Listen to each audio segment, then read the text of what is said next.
This is the 37th winter John Owen has spent on the slopes of Plynlimon. He is now 64 years old.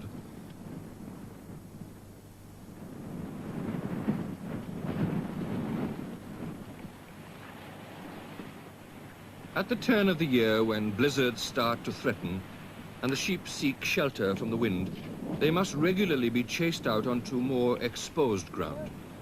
If the shepherd lets them collect in a hollow, a heavy fall of snow can easily bury them, and they may starve or suffocate.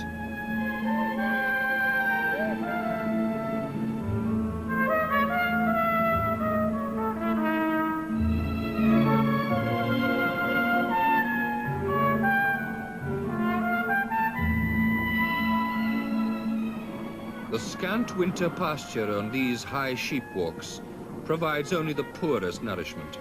It takes 3 acres to support 1 sheep. Only the hardiest of the flock of pregnant ewes remain on the mountain till lambing time, and even they could barely survive without a regular provision of cereal blocks.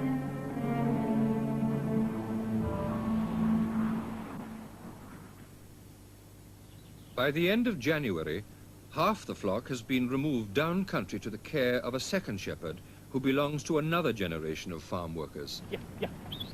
Despite his youth, Erwin Howells is firmly committed to a traditional way of life. Sometimes it does come back to you that people have been doing the same job as you've been doing for the last couple of centuries, and it very often puzzles me what they were thinking and what their attitude was. And in those days, some of them, they had no English at all. And although many English phrases and words have penetrated, I think it's only just on the surface. This is the home farm to the mountain sheep walks on Plynlimon, a dozen miles away. Its original name was Gelliangharad, which changed over the years to an equally romantic English form, Love's Grove. Love's Grove House has been the home of the Evans family for a century and a half. But Christopher Evans is the first career farmer, the first to look upon the family's land as a commercial enterprise. The day-to-day management of the farm is in the hands of the bailiff, Tom Jones. Tom and his family occupy a farmstead across the way from Love's Grove House, which is the center of operations for the lowland section of Christopher Evans's property. 500 acres of mixed arable and grassland in and around the Rydal Valley.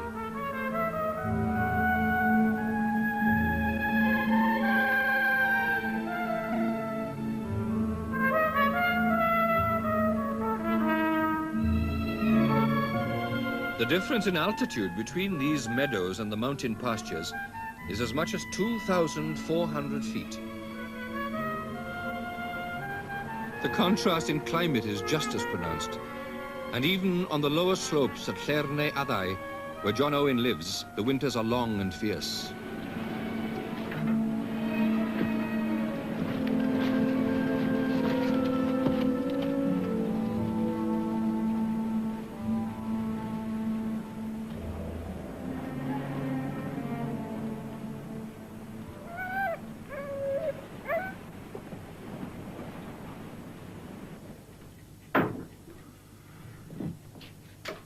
John has twice been married.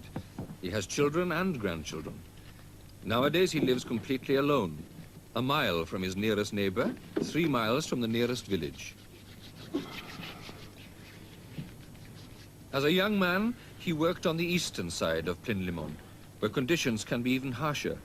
He changed his employer and moved over to this western side after the appalling winter of 1947. There are many in the summertime, you know, they envy and say, oh, you're lucky to live up here, but I always tell them you should be here winter, telling them. Yes. Anyhow, the shepherding came ruined then, and me went up to the source of the Wye, you know. We had this cup of tea about 3 o'clock, and we were sitting very near each other, and it was so dark, you know, the blizzard came down, you know, and we couldn't see one another, you know. So dark, like, and we started off for home straight away, you know, down fall in the river, we could hear it, we couldn't see nothing at all, and we could see the dogs walking ahead of us. It was 9 o'clock at night when I landed down the mountain, and I didn't very, as young in those days, and damn good job could stick it like.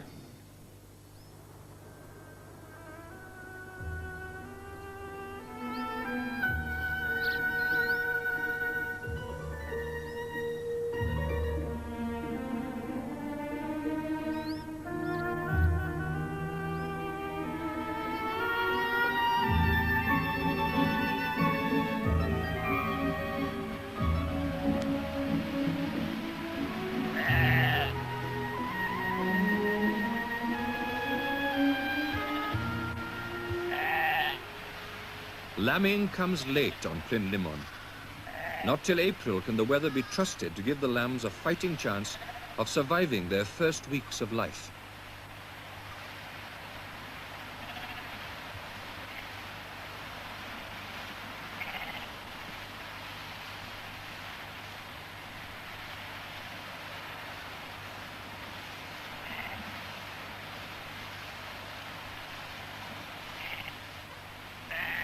From this sheltered southern extremity, the mountain farm stretches a good 4 miles across country to the northeast.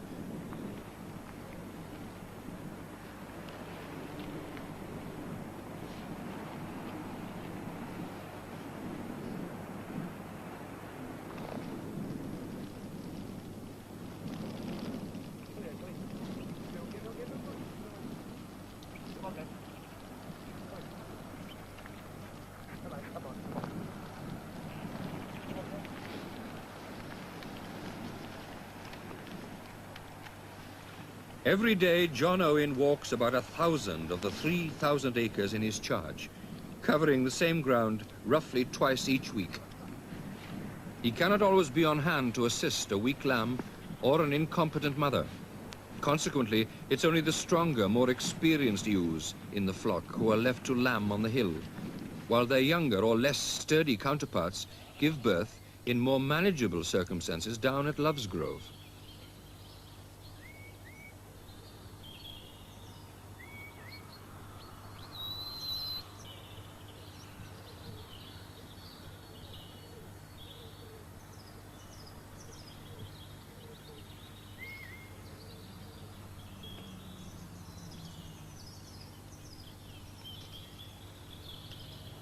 Wait, stay, do that.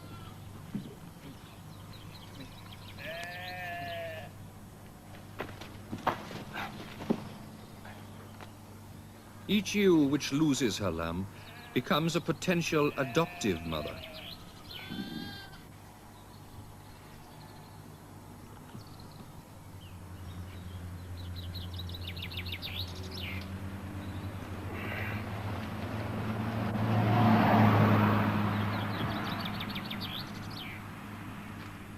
Much of Erwin Howell's work at this time of year is concerned with adoption, separating twin lambs and adopting one of them to a spare ewe who will be able to give it the necessary nourishment to grow to a sturdy maturity.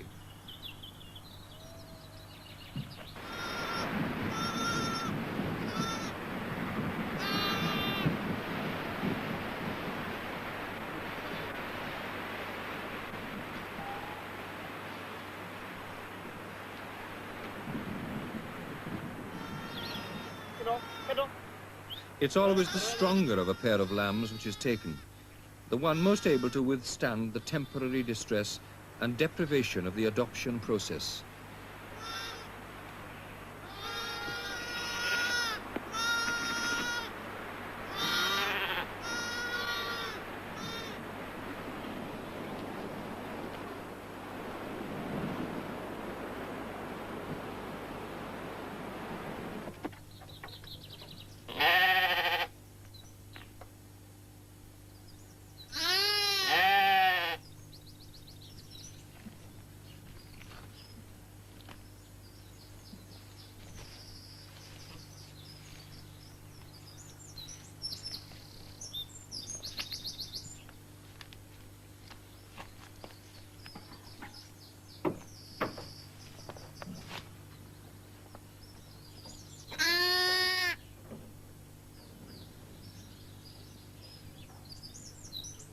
A mother recognizes her lamb largely by its particular scent. If her lamb dies and its skin can be tailored to fit another, the smell of the skin will convince her that this new lamb is her own flesh and blood.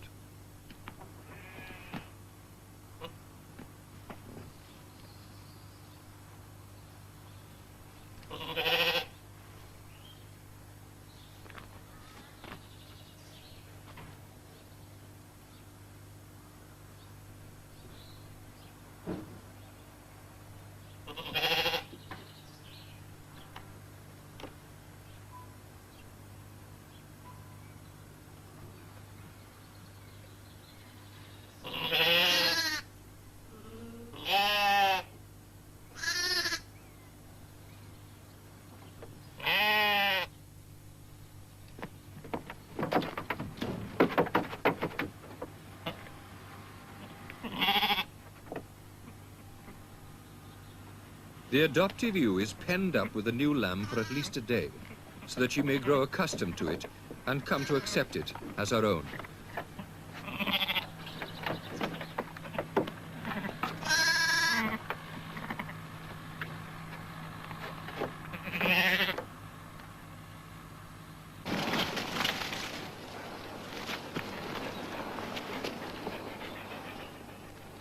Erowid must be always on the watch for ewes which need assistance in giving birth. In this case, one of the lamb's front legs has doubled back and caught inside its mother.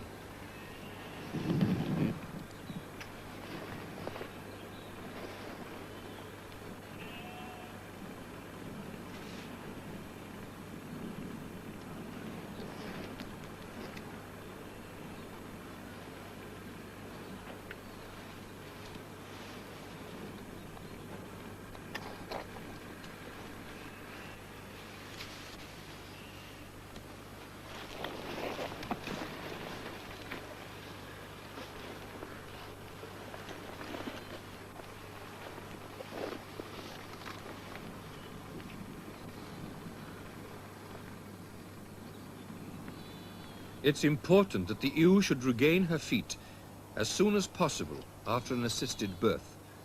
It shows the shepherd that she's suffered no ill effects. He's also anxious to see the lamb begin to suckle, since its own bodily resources will not keep it alive for more than half a day.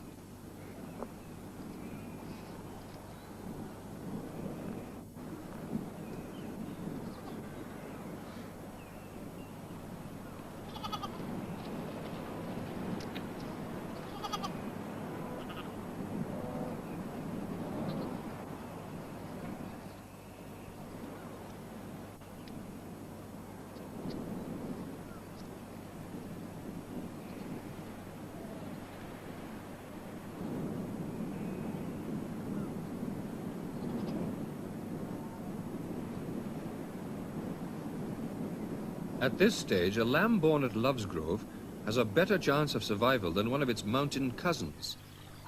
On the open hill, losses are at least 10% higher. It's a question partly of care, partly of climate, and partly of attacks by foxes. If a fox's earth is discovered, farmers and shepherds for miles around will come to help dig it out. It's an excellent way of combining sport, mutual economic interest, and plain good neighborly fun. Wait a minute! Come on,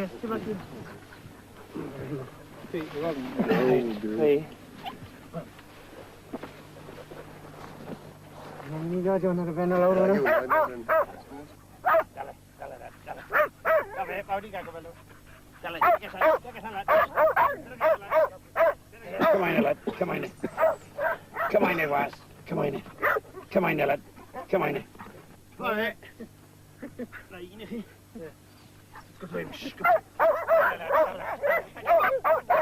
Keep an eye there in case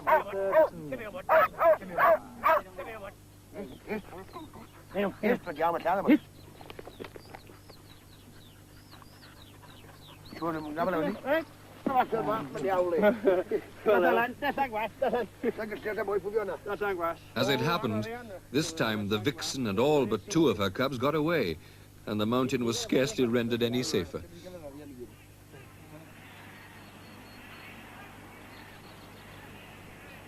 By the beginning of May, the Love's-Grove flock must be gathered together and shipped up to Plinlimmon. The working dogs in this part of the world are bred for a hard life on the open hill, where they must think for themselves. They're a different race from the docile collies who take prizes at sheepdog trials. And if their independent spirit gets a little out of hand when the spring fever rises in them, well, a month-old lamb is quite up to giving them a run for their money.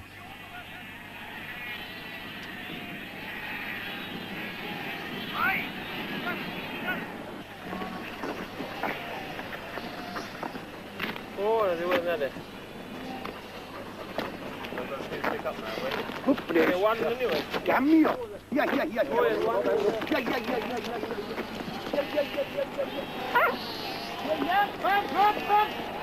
Right there. Yeah, they won. Carol, that key, yo.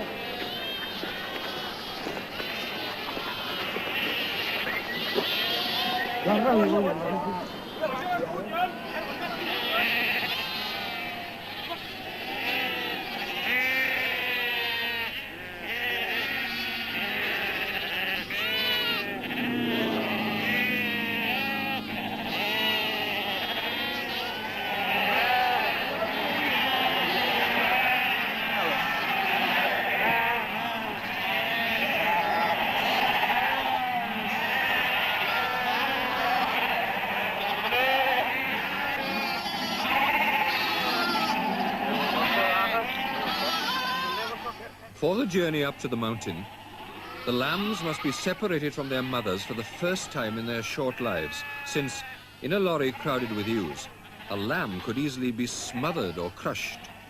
All the same, it's a circumstance which neither party accepts without protest.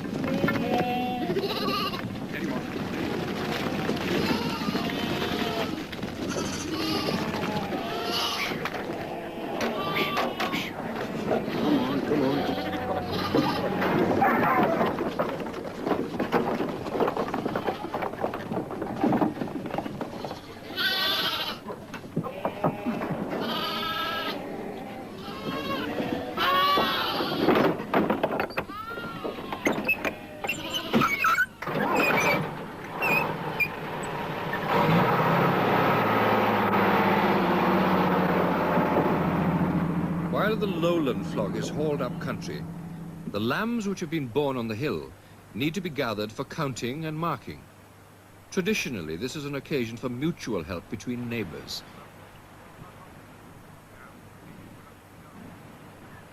It's Erowid's job to start off the gathering from the top of the mountain once the others have taken up strategic positions below, waiting to join in the drive as he pushes the sheep downhill towards them. John waits at the bottom in accordance with custom. It's the older men who take the lower positions on the hill. Next up the slope is his neighbor Tom Morgan, then another neighbor, Rhys Jones. And above him, Alan Thomas has already passed over the skyline out of sight.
In its 3,000 acres of mountain, the farm combines 5 distinct sheep walks: Llaer neu Addau, Ein Hafod, Nant y Moch, Maes Nant, and Nant y Llyn.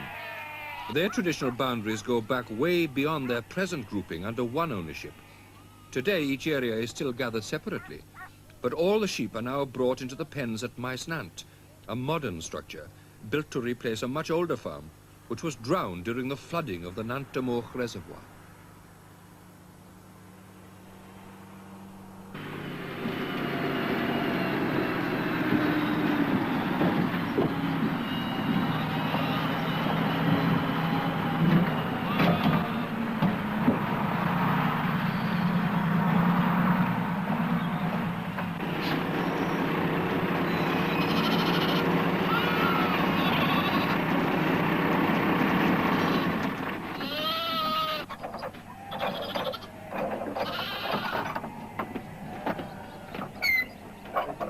The length now rather than the width.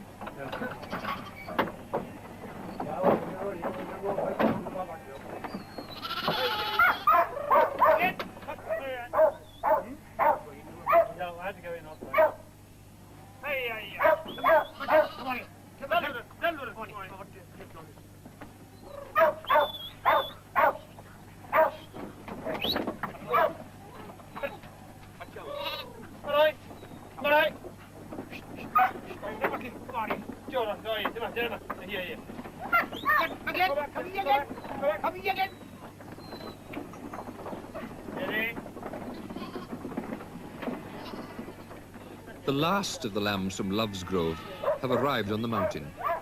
For each truck full of lambs, 3 trips have to be made loaded with ewes. And the timetabling is crucial.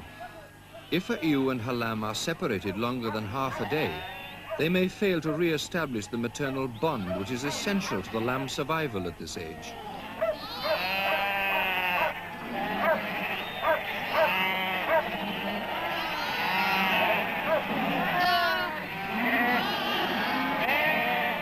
The work of marking the lambs goes on for a week. For most of the young rams, marking also involves castration. It ensures that they will grow into tender fat lambs ready for slaughter next winter.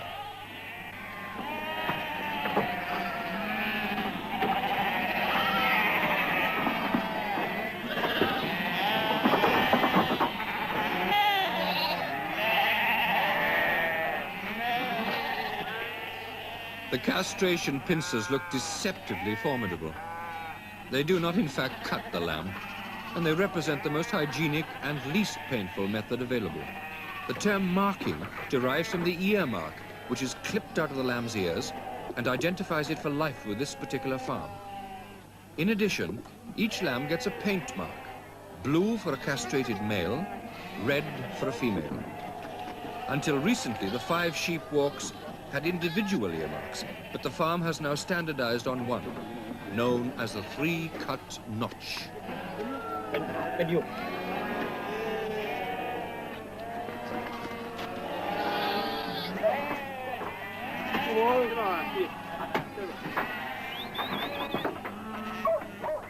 Of the 900 or so ram lambs, 30 have been left uncastrated and are given a distinguishing red paint mark on the tail.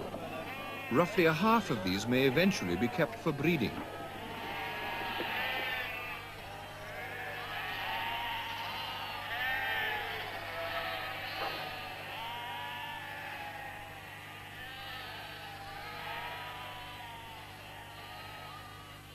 As the dry summer took hold, Love's Grove acquired a sunburned appearance.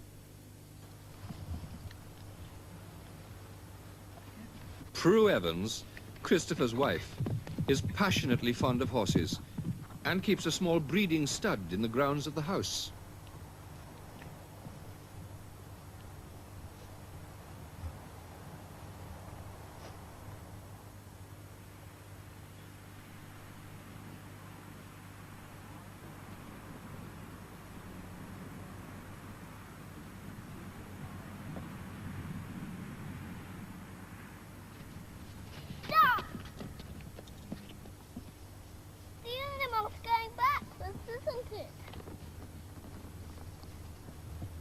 Prue and Christopher's son, Mark, represents the 6th generation of Evanses at Lovesgrove. His great-grandfather, Brigadier General Lewis Pugh Evans, was the most decorated soldier in Wales. He's still fondly remembered in the neighbourhood as an old-style, benevolent country gentleman. My grandfather wasn't really concerned with farming for the majority of his life, and my great-grandfather wasn't either, really. But they accumulated land over a period of years, and I've taken it on myself, really, to make that land, you know, work for me. Basically, we try to run the two together as one unit. The idea being that the animals live on the hill farm in the summer, taking advantage of the grass that's, you know, grows fairly naturally up there in the summer, and we, in the meantime, make the winter fodder and what have you, and fatten the produce down here on the grass that grows down here in the summer. So the two are sort of tied up together, really, in the old traditional way things have been going in this part of the world for a very long time. It's called the Havard and Henry system. The cattle, as well as increasing the production of the farm by a very significant amount, probably 100% above what it was before, also provide a very useful role by improving the ground up on the mountain. There's an awful lot of this sort of rough hill grass, the long type, millennia, and the sheep won't eat that at all. That's basically what the cattle live on up there. And by chewing it down, the sheep will then go and make use of the shorter stuff.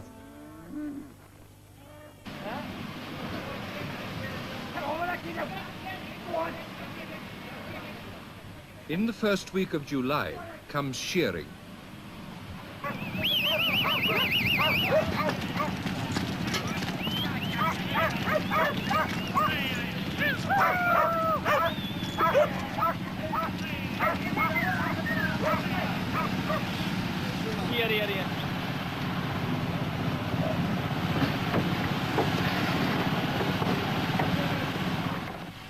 The shearing team are contractors who spend the summer crossing the country farm by farm on a schedule which hardly changes from year to year, whereas the catchers and handlers are mostly casual labourers hired by the day.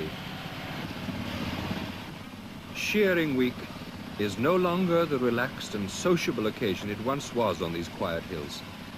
The adult flock, including yearling ewes and breeding rams, amounts to more than 3,000 sheep, and they are processed at the rate of 1,000 fleeces a day.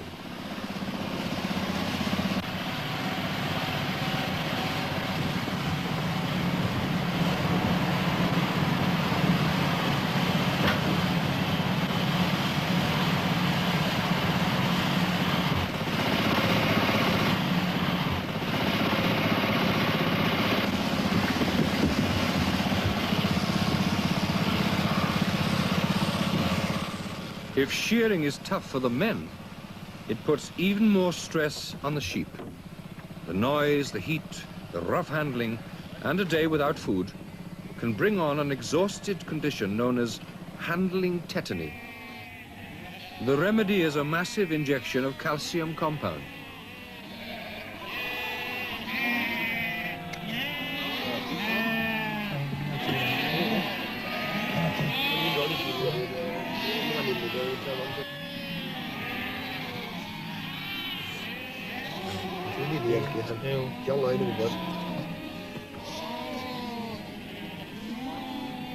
Come on, Sarah.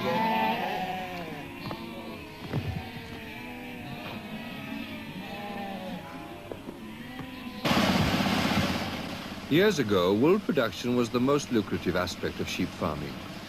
But today, that's no longer the case. At less than £1 per fleece, the wool check for this flock adds up to a relatively small sum of money compared with an annual turnover on the farm of £85,000.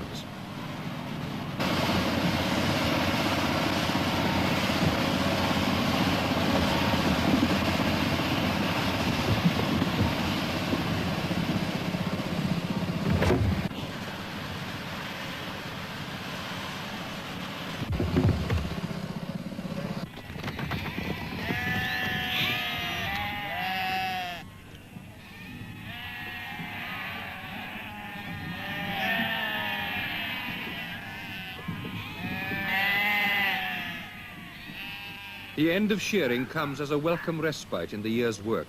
For a few weeks, the sheep really can be left to safely graze, and a peaceable relaxation settles on the hill. North of Plinlimmon lies the Green Desert, a region of complete depopulation. Erwyd Howells has a special interest in the life that people led here, not so very long ago. One of the biggest events in about 1934 in this area was that a lorry came up from Machynlleth to fetch a load of wool from the neighbouring farm here, and the road has gone so bad today. They used to look after it a little in that time, and that you couldn't take anything there today. And that was a very, very big event. There used to be a lot of people coming here for shearing in those yards over there. And you get about 30 or 40 people coming with between the wool packers and the shearers, catchers, and the people who are doing the gathering.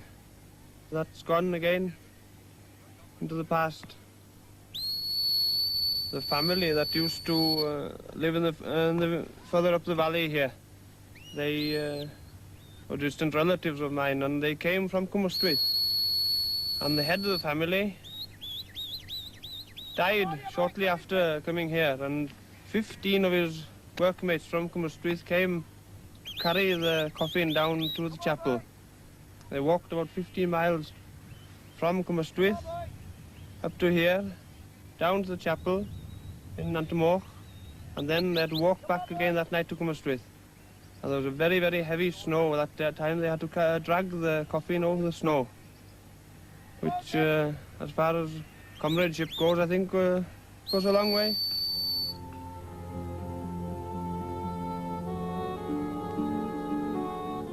At the height of the summer drought, Nantymoch Reservoir dried up and uncovered the remains of the drowned settlement where Erwyd's relative was buried. When the valley was flooded, its population had dwindled to just 2 elderly shepherds who now lie amid the transplanted graves of their tiny community in a corner of the chapel yard at Ponterwyd, the nearest village. In recent times, the chapel has declined in importance as a centre of community life all over rural Wales. All the same, in Ponterwyd, the village Eisteddfod still takes place at the chapel, and the Eisteddfod is certainly the major social event of the summer. It starts with children's classes soon after lunch, and the adult competition can go on into the early hours of the next day.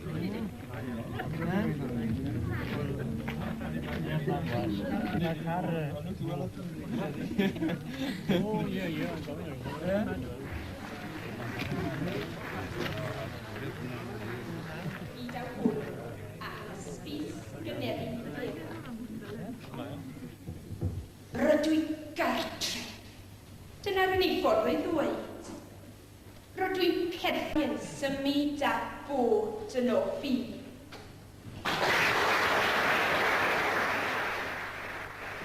Erwyd's wife, Mari, is particularly anxious to hear the next contestant, who lives near their home in Capel Madog. Now take Glenys in the sun. Glenys and Megani come on to him.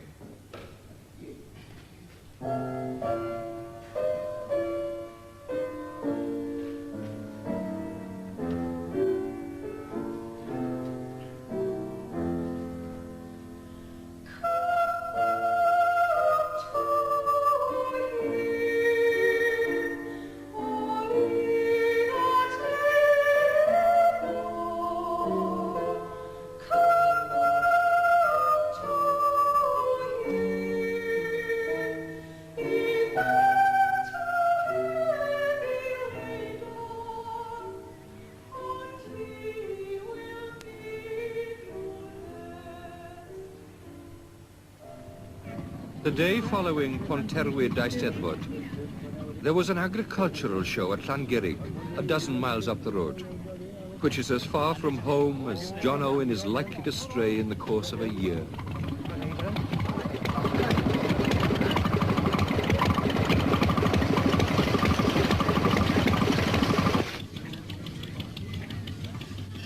The sheep on show are Kerrys, a breed well suited to the gentle country just here, but they wouldn't fare at all well on the mountain.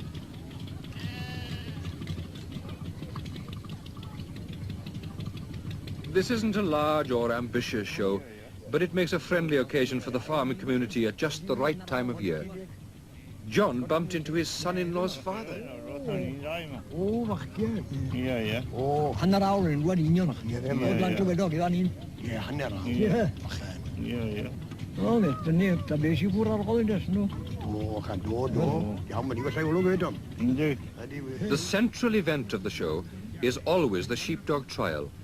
And with such a knowledgeable audience, it must take a fair amount of nerve to enter.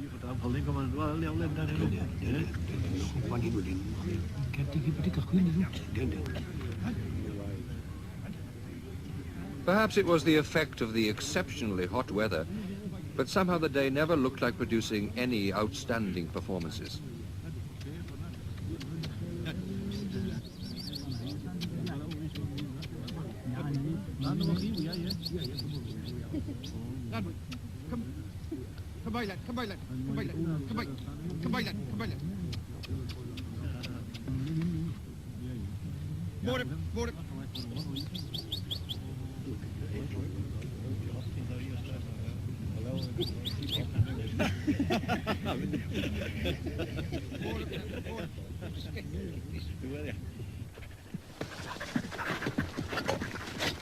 Come the third week in August, work sets in again in earnest. This will be the last big gathering of the hill. From now on, the flock will be divided up and its constituent parts will start to go their separate ways.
After weeks of peaceful grazing on the hill, it must come as a shock to be plunged unceremoniously into a pungent solution of sheep dip.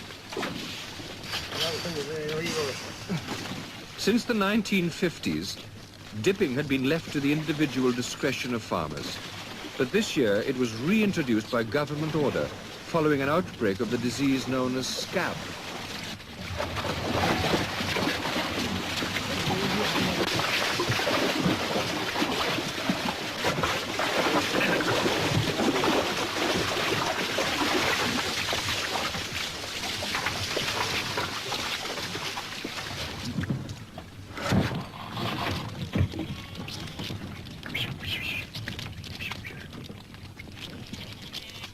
The first to be dipped are the 900 castrated ram lambs, now known as wethers.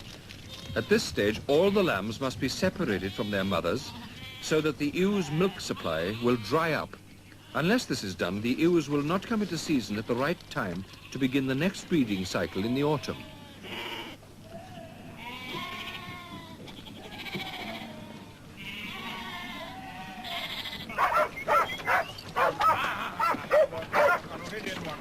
At 4 months old, the wether lambs already weigh a good 40 pounds each.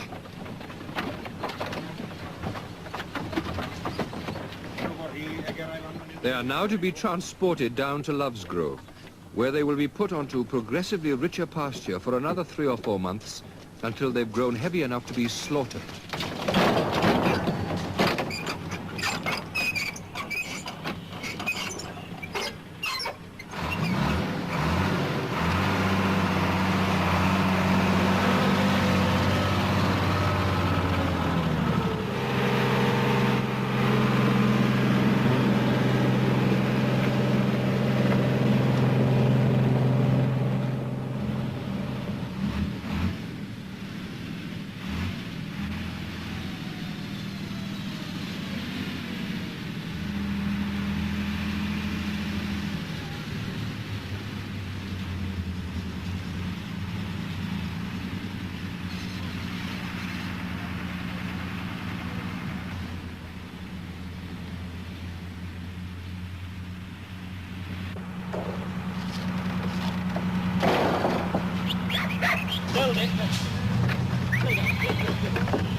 The dry summer has parched the grazing at Loves Grove, but that's almost an advantage for the wethers, since too rapid a change from mountain pasture to meadow grass could have a harmful effect on their condition.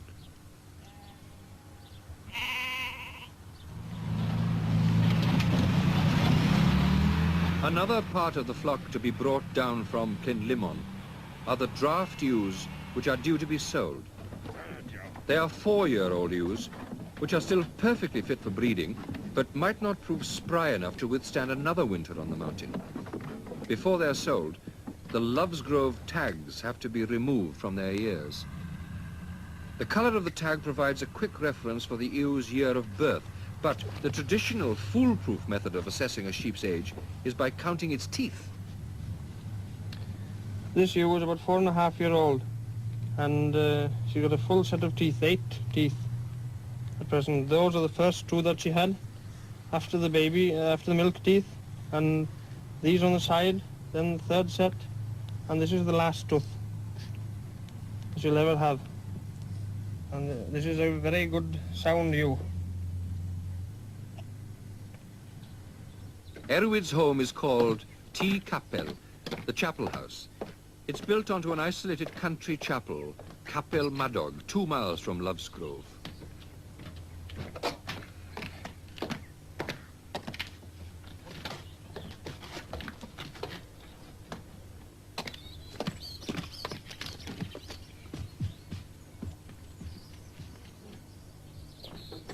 This year, for the first time, Erwid has bought 2 of his employer's soundest draft ewes. He's going to keep them on a small patch of land at the bottom end of the chapel graveyard.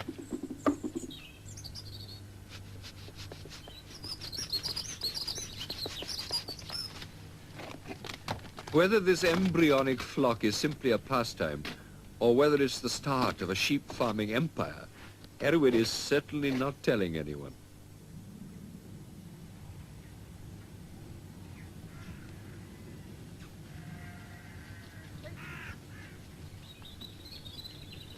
In my mind, I believe there's an untapped source of wealth in hill farming in the future. And it can be brought up to date very much more than it is now. And where there are sheep, there will be shepherds. There again, it's some people have interest in agriculture, but they don't take shepherding. It's very few people take up that line.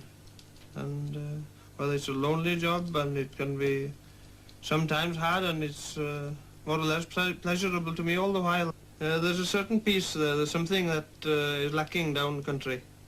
In Loves Grove, there's too many hedges there, and you can see the boundaries, but working on the hill is definitely the best. On September the 7th, all the hillmen came to Machynlleth for the annual ewe sale of the Welsh Mountain Sheep Society. Christopher Evans' farm lies on the southern edge of the established territory of the true hardy Welsh mountain breed.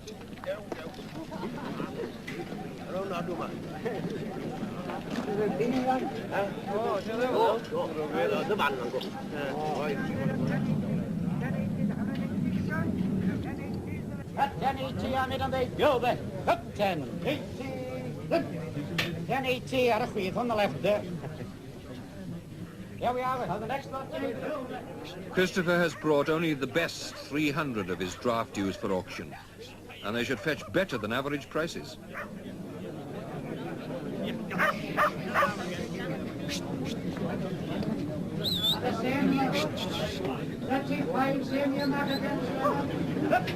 Big 12 pounds. At 12. 11 you mean? 11 mid, 11 mid, lem, 11 mid, lem, 10, lem 10, 11 10, lem 10, 11 10, lem 10, lem 10, 20, lem 20, lem 20, lem 20, I'm in lem 20, lem 20, lem 20, and lem 20, lem 20, it's on the far end now, 11 20, I'm in lem 20, 30, lem 30. As it turned out, the top price paid for Loves Grove ewes was £13.40 a head, and the lowest price £12.90, a thoroughly respectable result. A great deal of money changes hands at this sale, but it's far more than a commercial occasion. Most of the men lead lonely, isolated working lives, and it makes a real holiday for them to see old friends and exchange news.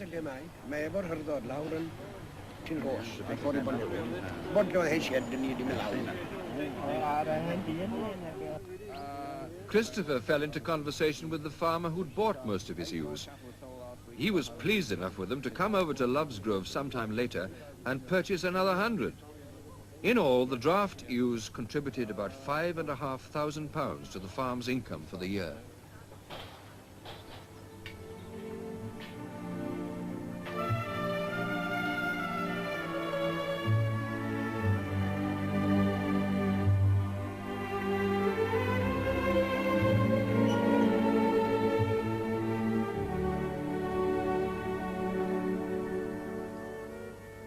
As September draws on, the rams are taken out of the flock and kept under John's watchful eye near his house at Llern-Neuaddau.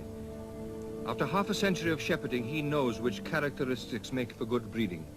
It's a good head, long, and a good masculine head, and white and clean. He has a little bit of kemp, we call it, round here. More like a hair, you know, in the wool, like, which is sign of hardy sheep. It means a lot for hardiness in the sheep, you know, or for the winters up here, you know. Yes, for hardiness. Yes. And you got a good depth here, you know. A good long side. And not too long in the back. Strong on the shoulder. Yes. He's a 3-year-old sheep. He's got 2 years to go yet till he'll be in his glory, like.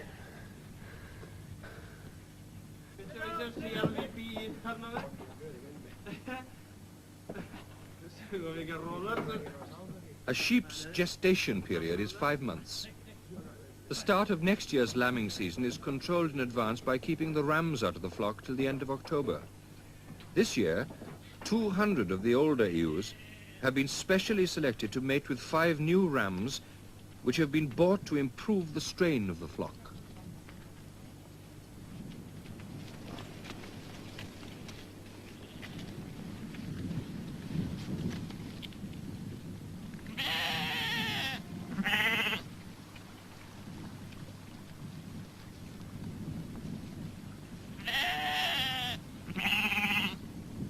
The new rams and selected ewes are confined in a 200-acre paddock for the 5 weeks of the tupping period. Next spring, the distinguishing blue mark on the ewes will help to identify the lambs sired by the new rams so that the success of the investment can be assessed.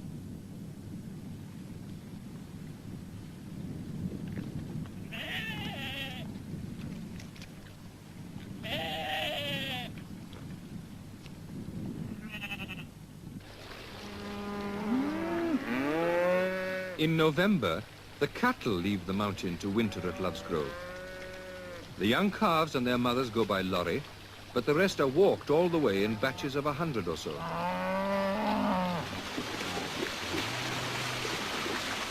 Christopher Evans introduced cattle into the farm's economy in 1970, and the herd has since grown to 500 head. The cattle really are running on borrowed money, basically. Whereas the sheep, they're here when I came, so there's no charge on them at all. In terms of actual income, the cattle bring in more money, but they also cost more, probably.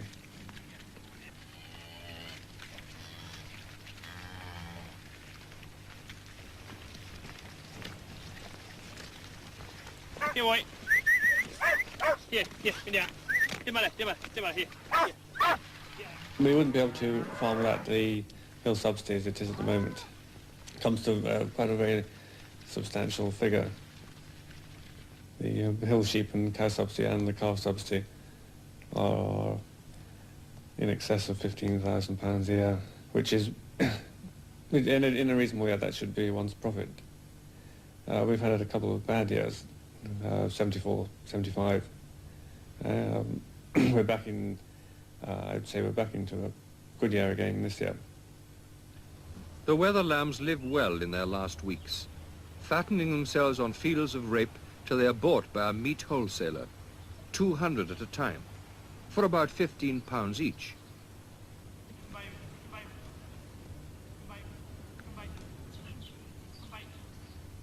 Of the male lambs left uncastrated last May, only 9 have been picked out to be kept as breeding rams.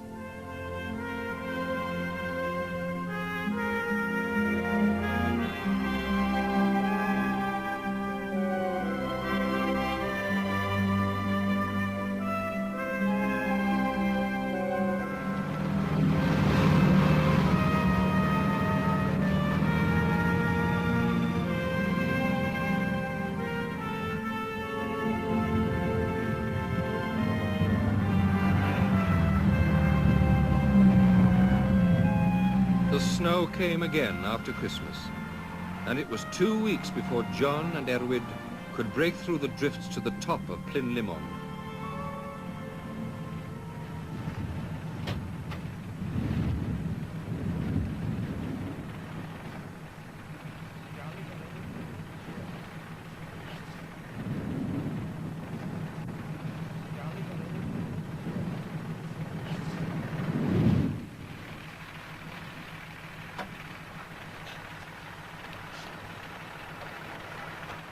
Last November, John had his 65th birthday and was supposed to retire.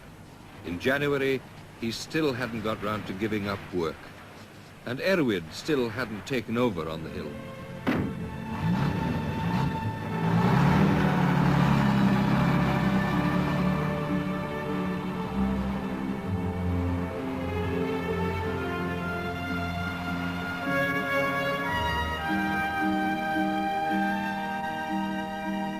There's talk now that John may work just 2 days a week and help out at busy times.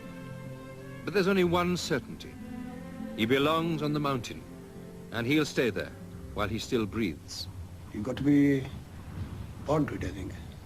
Yes. I don't know. That's what I'm always hoping. I never want to be nuisance for nobody. I don't mind dropping where I am, the crows get me, as long as I'm no worry for nobody. That's my belief, like.